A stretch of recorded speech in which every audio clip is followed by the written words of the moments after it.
ನಮಸ್ಕಾರ ಫ್ರೆಂಡ್ಸ್, ರಕ್ಷಿಸಿರಿ ಮನೆ ಚಾನಲ್ಗೆ ನಿಮ್ಗೆಲ್ರಿಗೂ ಪ್ರೀತಿಯ ಸ್ವಾಗತ. ಐ ಹೋಪ್ ನೀವೆಲ್ಲರೂ ಚೆನ್ನಾಗಿದ್ದೀರಾ ಅಂತ ಭಾವಿಸ್ತೀನಿ. ನನಗೆ ತುಳಸಿ ಹಾರ ಕಟ್ಟೋದು ಮತ್ತು ತುಳಸಿ ಗಿಡಗಳನ್ನ ಬೆಳೆಸೋದು ಅಂದರೆ ತುಂಬಾ ಇಷ್ಟ.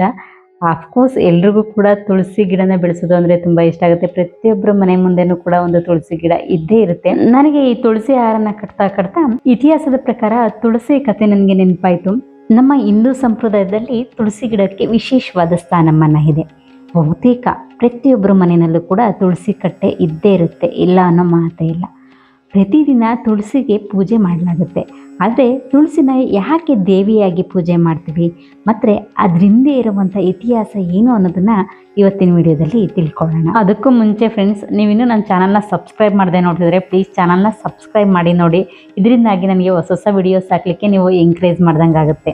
ಹಾಗೆ ವಿಡಿಯೋ ಇಷ್ಟ ಆದರೆ ಲೈಕ್ ಮಾಡಿ. ಬನ್ನಿ ಫ್ರೆಂಡ್ಸ್, ಇನ್ನು ತಡ ಮಾಡೋದು ಬೇಡ, ವಿಡಿಯೋನ ಕಂಟಿನ್ಯೂ ಮಾಡೋಣ. ಪುರಾಣಗಳ ಪ್ರಕಾರ ತುಳಸಿ ದೇವಿಯ ಮೂಲ ಹೆಸರು ವೃಂದ ಅಂತ. ವೃಂದ ಮಹಾವಿಷ್ಣುವಿನ ಭಕ್ತೆಯಾಗಿರ್ತಾಳೆ.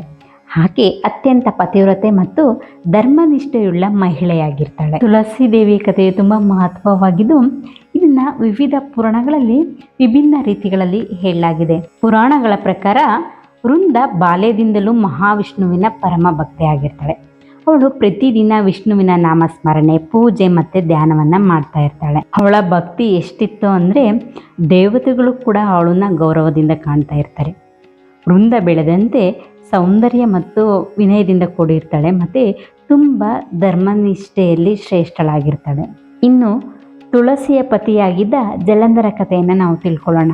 ಒಮ್ಮೆ ದೇವತೆಗಳು ಮತ್ತು ರಾಕ್ಷಸರ ನಡುವೆ ಭೀಕರವಾದ ಯುದ್ಧ ನಡೀತಾ ಇರುತ್ತೆ. ಕೆಲವು ಪುರಾಣಗಳ ಪ್ರಕಾರ ಶಿವನ ಕೋಪದಿಂದ ಹೊರಬಂದ ಅಗ್ನಿ ಸಮುದ್ರದಲ್ಲಿ ಬಿದ್ದು ಅದರಿಂದ ಒಬ್ಬ ಶಕ್ತಿಶಾಲಿ ಮಗುವಿನ ಜನನ ಆಗುತ್ತೆ. ಆ ಮಗುವಿಗೆ ಜಲಂಧರ ಅಂತ ಹೆಸರನ್ನು ಇಡಲಾಗುತ್ತೆ. ಜಲಂಧರನು ದೊಡ್ಡವನಾದಂತೆ ತುಂಬ ಶಕ್ತಿಶಾಲಿಯಾದ ಯೋಧನಾಗಿ ಬೆಳಿತಾನೆ. ಕಾಲಕ್ರಮೇಣ ವೃಂದ ಮತ್ತು ಜಲಂಧರನ ಮದುವೆಯಾಗುತ್ತೆ. ಜಲಂಧರನು ಒಬ್ಬ ರಾಕ್ಷಸ ಆಗಿದ್ರೂ ಕೂಡ ವೃಂದ ತನ್ನ ಪತಿಯನ್ನು ಪ್ರಾಣಕ್ಕಿಂತ ಹೆಚ್ಚಾಗಿ ಪ್ರೀತಿ ಮಾಡ್ತಾ ಇರ್ತಾಳೆ.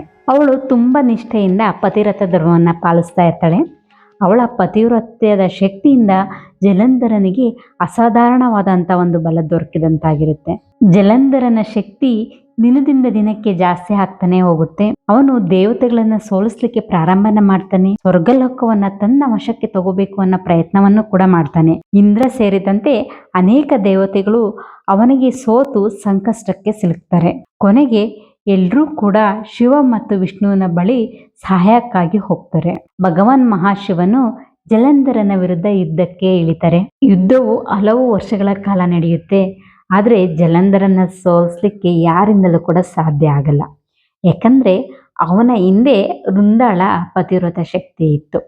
ವೃಂದಾಳ ಪಾವಿತ್ರ್ಯತೆಯೇ ಜಲಂಧರನ ರಕ್ಷಣಾ ಕವಚ ಆಗಿತ್ತು. ಒಂದು ದಿನ ವಿಷ್ಣು ಜಲಂಧರನ ರೂಪವನ್ನು ಧರಿಸಿ ವೃಂದಾಳ ಮುಂದೆ ಬಂದು ನಿಲ್ತಾರೆ. ತನ್ನ ಪತಿಯೇ ಬಂದಿದ್ದಾನೆ ಅಂತ ವೃಂದ ಭಾವಿಸ್ತಾಳೆ. ಆ ಕ್ಷಣದಲ್ಲಿ ಅವಳ ಪತಿವ್ರತ ಧರ್ಮ ಮತ್ತೆ ಶಕ್ತಿ ಕ್ಷೀಣಿಸುತ್ತೆ. ಅದೇ ಸಮಯದಲ್ಲಿ ಯುದ್ಧ ಭೂಮಿಯಲ್ಲಿ ಜಲಂಧರನ ರಕ್ಷಣಾ ಕವಚವು ಕೂಡ ನಾಶವಾಗುತ್ತೆ. ಈ ಅವಕಾಶನ ಬಳಸ್ಕೊಂಡು ಶಿವನು ಜಲಂಧರನನ್ನ ಸಂಹಾರ ಮಾಡ್ತಾರೆ. ಅಸುರ ರಾಜನ ಅಂತ್ಯ ಆಗುತ್ತೆ. ದೇವತೆಗಳು ತುಂಬ ಸಂತೋಷ ಪಡ್ತಾರೆ. ಆದರೆ ವೃಂದಾಳ ಜೀವನದಲ್ಲಿ ದುಃಖದ ಕತ್ಲೆ ಆವರಿಸ್ಕೊಳ್ಳುತ್ತೆ. ನಂತರ ವೃಂದಾಳಿಗೆ ತಿಳಿಯುತ್ತೆ ನಡೆದಿರೋ ಸತ್ಯ ಏನು ಅಂತ. ವಿಷ್ಣುವೇ ತನ್ನನ್ನು ಮೋಸಗೊಳಿಸಿದ್ದಾರೆ ಅನ್ನೋದು ಅವಳ ಅರಿವಿಗೆ ಬರುತ್ತೆ. ಅವಳು ತುಂಬಾ ದುಃಖ ಮತ್ತೆ ಕೋಪದಿಂದ ವಿಷ್ಣುವಿಗೆ ಶಾಪನ ಹಾಕ್ತಾಳೆ. ನೀವು ಕಲ್ಲಿನ ರೂಪ ಪಡೆಯಿರಿ ಅಂತ ಹೇಳ್ಬಿಟ್ಟು ಶಾಪನ ಹಾಕ್ತಾಳೆ. ವೃಂದಾಳ ಶಾಪದಿಂದ ವಿಷ್ಣು ಶಾಲಿಗ್ರಾಮ ರೂಪದಲ್ಲಿ ನೆಲೆಸ್ತಾರೆ ಅಂತ ಹೇಳ್ಬಿಟ್ಟು ಪುರಾಣಗಳಲ್ಲಿ ಹೇಳಲಾಗುತ್ತೆ. ವೃಂದಾಳ ಶಾಪದಿಂದ ವಿಷ್ಣುವು ಶಾಲಿಗ್ರಾಮ ರೂಪವನ್ನು ಪಡೆದ ನಂತರ ದೇವತೆಗಳು ಮತ್ತು ಶಿವನು ಘಟನೆ ಬಗ್ಗೆ ತುಂಬಾ ಚಿಂತಿಸ್ತಾರೆ. ವೃಂದ ಮೋಸಕ್ಕೆ ಒಳಗಾಗಿದ್ರು ಎಂಬುದು ಕೂಡ ಸತ್ಯ. ಆದರೆ ಜಲಂಧರನ ಸಂಹಾರವು ಲೋಕ ಕಲ್ಯಾಣಕ್ಕಾಗಿ ಅಗತ್ಯವಾಗಿತ್ತು ಅನ್ನೋದು ಕೂಡ ಸತ್ಯವಾಗಿತ್ತು. ಆಗ ಶಿವನು ವೃಂದಾಳ ಪತಿವ್ರತೆ ಮತ್ತು ಭಕ್ತಿ ಮತ್ತು ತ್ಯಾಗವನ್ನು ಮೆಚ್ಚಿ ಅವಳಿಗೆ ಉನ್ನತ ಸ್ಥಾನವನ್ನು ನೀಡಬೇಕೆಂದು ದೇವತೆಗಳಿಗೆ ತಿಳಿಸ್ತಾರೆ. ಆಗ ವಿಷ್ಣುವು ವೃಂದಾಳಿಗೆ ಆಶೀರ್ವಾದವನ್ನು ನೀಡಿ, ನೀನು ನನ್ನ ಅತ್ಯಂತ ಪ್ರಿಯಳಾಗುವೆ. ಭೂಮಿಯಲ್ಲಿ ತುಳಸಿ ರೂಪದಲ್ಲಿ ನೀನು ನೆಲೆಸು. ನನ್ನ ಪೂಜೆ ನೀನಿಲ್ಲದೆ ಪೂರ್ಣವಾಗುವುದಿಲ್ಲ ಅಂತ ಹೇಳಿ ವರನ ಕೊಡ್ತಾರೆ.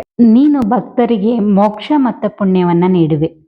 ಹೀಗೆ ವೃಂದಾದೇವಿಯೇ ತುಳಸಿ ದೇವಿಯಾಗಿ ಪ್ರಸಿದ್ಧಿಯನ್ನ ಪಡ್ಕೊಳ್ತಾರೆ. ವಿಷ್ಣುವು ತುಳಸಿ ದೇವಿಗೆ ಮತ್ತೊಂದು ವರನ ನೀಡ್ತಾರೆ. ಅದೇನೆಂದ್ರೆ ಪ್ರತಿ ವರ್ಷ ಕಾರ್ತಿಕ ಮಾಸದಲ್ಲಿ ಶಾಲಿಗ್ರಾಮ ಮತ್ತು ತುಳಸಿಯ ವಿವಾಹ ನಡೆಯಬೇಕು ಅಂತ ಹೇಳ್ಬಿಟ್ಟು ಆಶೀರ್ವಾದನ ಮಾಡ್ತಾರೆ.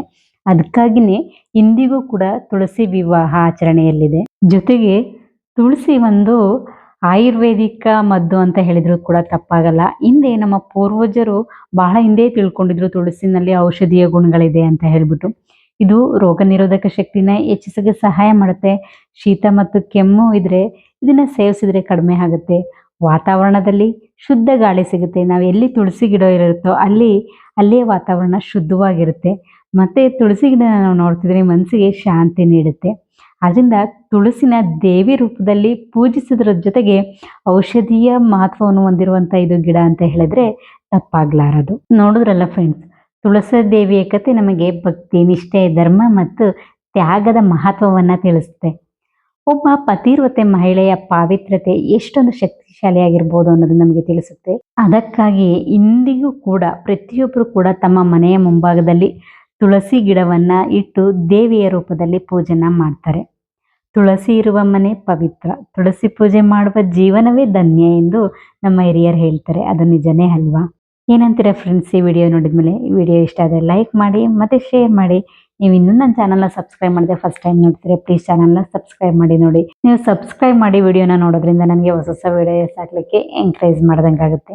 ನೆಕ್ಸ್ಟ್ ವಿಡಿಯೋದಲ್ಲಿ ಇಂಥದ್ದೇ ಒಂದು ಒಳ್ಳೆ ಇನ್ಫಾರ್ಮೇಷನ್ ಜೊತೆ ನಿಮ್ಮ ಮುಂದೆ ಬರ್ತೀನಿ ಫ್ರೆಂಡ್ಸ್. ಅಲ್ಲಿವರೆಗೂ ಟೇಕ್ ಕೇರ್, ಬಾಯ್.